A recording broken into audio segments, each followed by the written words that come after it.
రాధా గాయత్రి కేసులో ఎవిడెన్స్ లేకుండా తన కొడుకుపై కేసు పెట్టారని ఆరోపించారు శ్రీచరణ్ తండ్రి.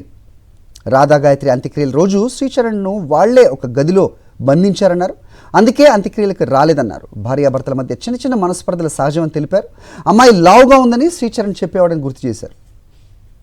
GPS ట్రాకర్ కోసం తాను అడిగానని, అయితే ఎలాంటి తప్పు తాను చేయలేదని తన కొడుకు చెప్పాడు అన్నారు.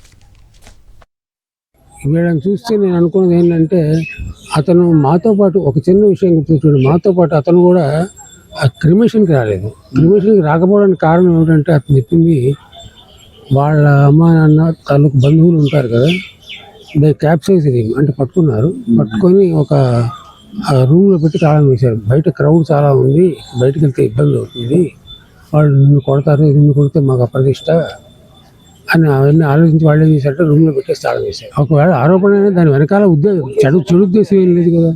అది కంప్లైంట్ అంటే పెద్దగా ఏం లేవు, కాస్త